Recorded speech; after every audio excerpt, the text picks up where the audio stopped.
Howdy, my name is Nonat, and happy Halloween to you ghouls, ghosts, and those between states of being, alive or dead. This video is a little bit different than what I usually do because I wanted to celebrate Halloween, and I didn't want to do it in a cheesy, scripted, over-the-top way. Rather, I wanted to share with you one of my favorite tabletop RPGs that I have never seen many people play or talk about. I've only actually gotten the chance to play it 3 times in my life, but I would still rank it as probably my 3rd favorite RPG system of all time.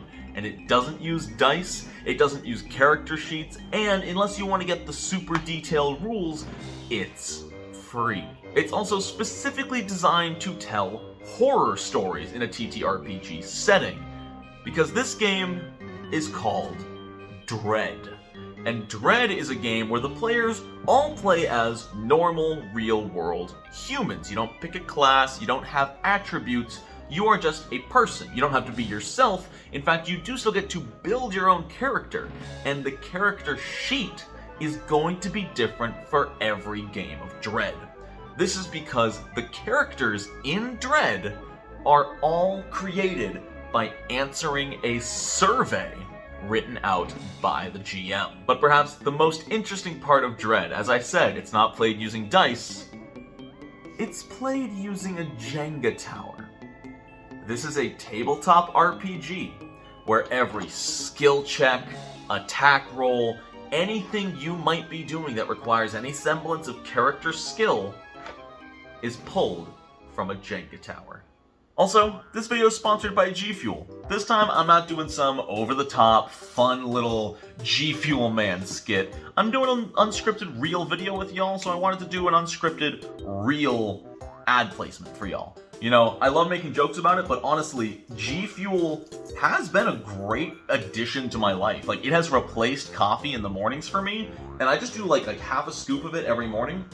It gets me up and going. If I'm having a really slow day, I might do a second cup later, and I like that because G Fuel sent me multiple flavors, I get to mix it up every morning. You know, it's not just wake up, brew coffee, put some caramel in it, and drink that every single morning. No, it's, oh, this morning I want clickbait because it tastes like sweet tarts, and I love sweet tarts.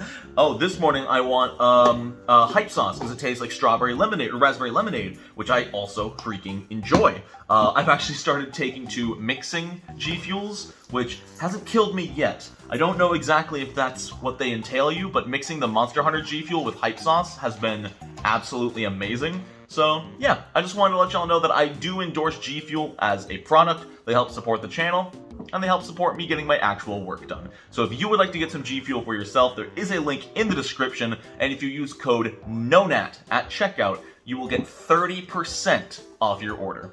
Thank you, G Fuel, for sponsoring the channel and waking me up in the mornings. So, Dread. This game is something special. Coming up on screen right now is an example of a character sheet. And again, it's just gonna look like 10 to 15 questions. What was your most recent nightmare? Do you have any phobias? What is your goal in college, or what is your, did you graduate high school? These little questions that flesh out a backstory and also flesh out what the characters are afraid of, what they can deal with, is part of what makes Dread so fun. This game is 99% roleplay, 1% pulling from a Jenga tower. I should actually like assemble a tower, huh? Oh boy. Okay. So, here, where camera angles are nightmares. Look, that's my, okay, blur that. There we go. It's Jenga, with a really, really easy way to plug G Fuel. So, if, say, you were running for your life from an evil masked killer in the woods, and you had to jump over a fallen tree, I would call for a pull.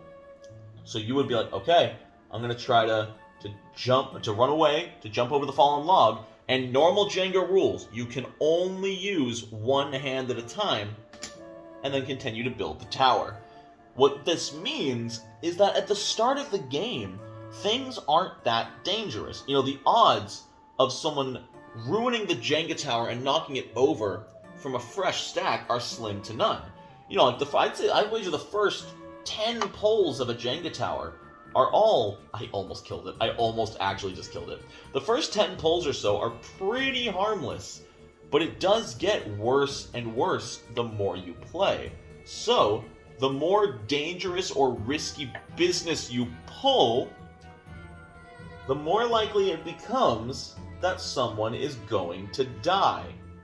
Because every single pull reduces the stability of the tower. And it's part of what builds this artificial suspense.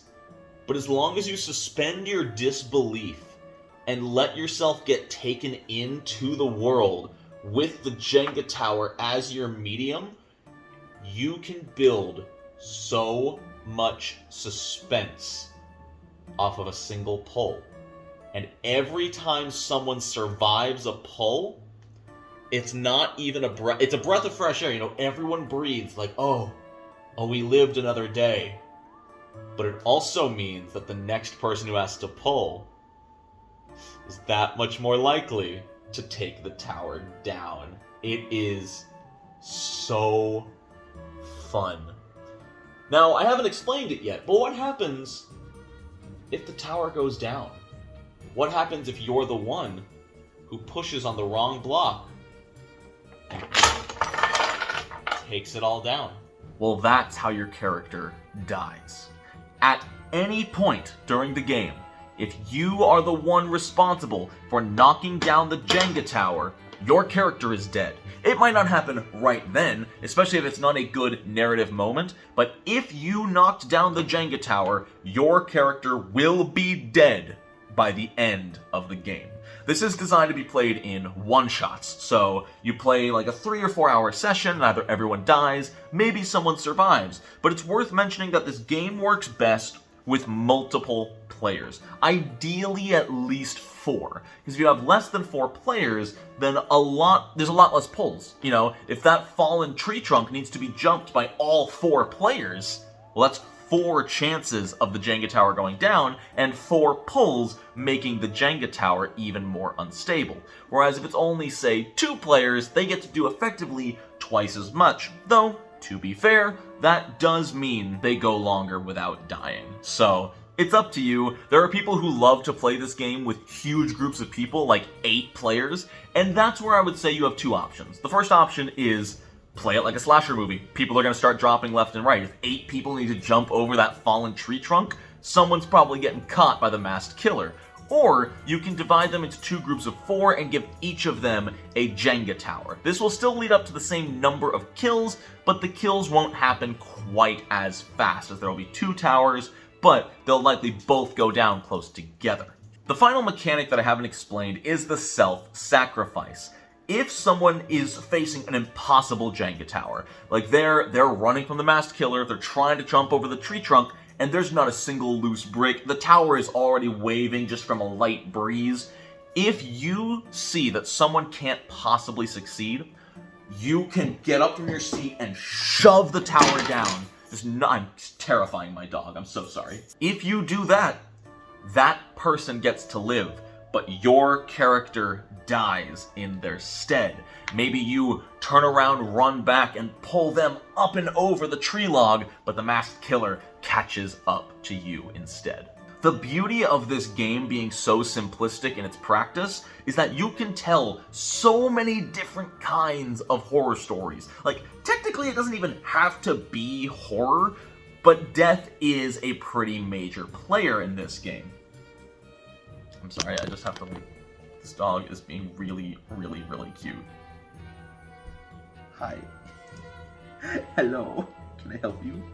But this works with masked killer slashers. This works with horror movie monster classics like werewolves and vampires. It worked with alien abduction. If lives are on the line and normal people are trying to survive supernatural situations, Dread is a great way to throw it together. It requires very little prep outside of just designing the encounter. You know, there's a werewolf. they're on a camping trip, go check them out. You know, the werewolf's gonna attack them in the middle of the night. And it's fun because the players don't even know what they're going to be facing. You know, you're not buying a pre-written campaign. I think there are some pre-written campaigns for Dread, but I highly recommend writing your own.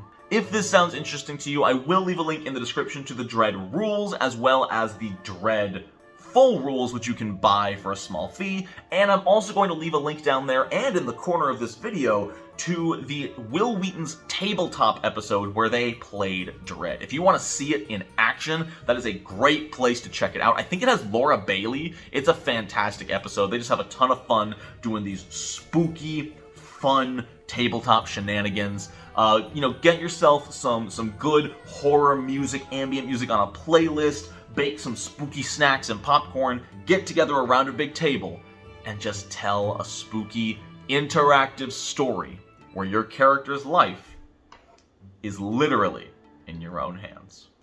Thank you again to G Fuel for sponsoring the channel. I appreciate you. If you want to get some G Fuel for yourself, use a link in the description and code NONAT at checkout for 20% off your order. Thank you so much for watching. I really hope you check out Dread. Let me know in the comments if you've played it before and how it went. Thanks for watching, y'all. And happy Halloween, both to you and that person behind you.